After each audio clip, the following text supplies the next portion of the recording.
Okay, so this is your lesson on parenthetical documentation, also sometimes called in-text citations. So you've seen this slide before, but these are the things that you'll need to document in your research paper. Direct quotes, that means anything that isn't your word. Statistics, facts that are not widely known. When in doubt, cite. And also ideas from others, which would include the summaries from your notes. So if you read an entire article from someone and summarized their idea, even though it's completely in your own words, you still need to cite it. You can use either MLA or APA for this class, and we'll mostly go over MLA here. This is the most important thing about documentation, regardless of what style you're using. So if you pick up anything from this presentation, let it be this. There's a relationship between what goes in the parentheses and the works cited page at the end of your paper. This relationship allows the reader to easily find the source for anything that you've cited. So when I'm reading your paper, if I see a statistic and I think, wow, that's really interesting, I wonder where they got that, or, that doesn't seem quite right, I wonder where they got that, I should be able to look in the parentheses, flip to the back page of your paper, skim down your list of works cited sources, and find it immediately. Here's a closer example of the relationship. I'm reading your paper about Starbucks. You cite that Starbucks hopes to reach revenues of $6 billion by 2005. I want to check the accuracy of that. I see in parentheses you have the last name Doherty. So I flip to the end of your paper, I skim down the list of works cited, and I see Doherty right there.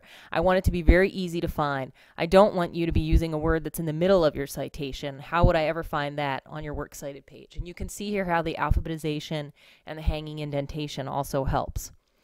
Notice that in the parentheses for MLA style, you have just the author's last name and a page number, and the parentheses, the period goes after the parentheses, not before the parentheses, showing that that citation goes with the preceding sentence. It's a very spare style.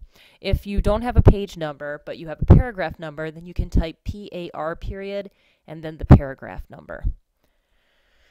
APA looks very similar, except it's not as spare.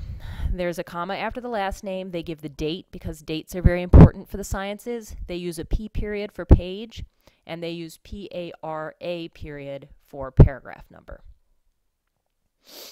Oftentimes there's no page or paragraph number for web sources. So in that case, you would just put the author's last name. Often you can avoid putting the author's last name by integrating it into the text, which is a much more fluid way to say where your source material came from.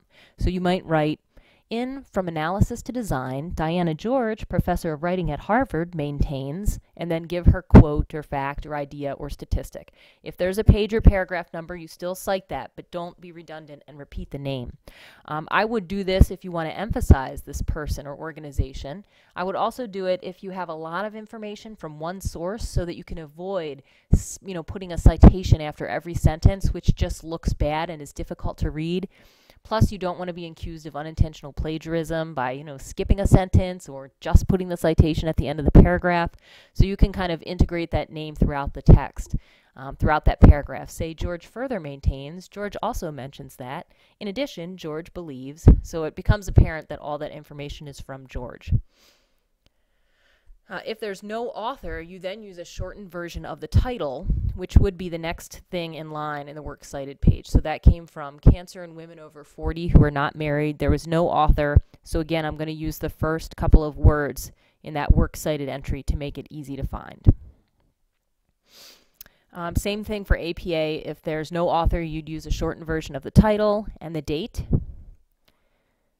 And also, APA has one thing that's different. If there's no date, you do put N period, D period, because dates are so important to them. So they want it made known that you looked for the date, but there wasn't one. So some things that I might see in parentheses in your paper, I might see the author's last name and a page number or a paragraph number. I might just see an author's last name. I might see a shortened version of a title and a page or paragraph number. I might just see a shortened version of a title. If you integrate the author into the text, I might just see a page number or paragraph number in parentheses. But what I won't see, let's skip this APA style slide for a minute. What I won't see that people always put in parentheses, I won't see a web address. Okay, web addresses don't go in parentheses, so don't put it there. That's never the first thing in your entry. Okay, so what you should do is bring up your annotated bibliography and delete the annotations that you wrote. You don't need those anymore. Delete any sources that you decided not to use in your paper.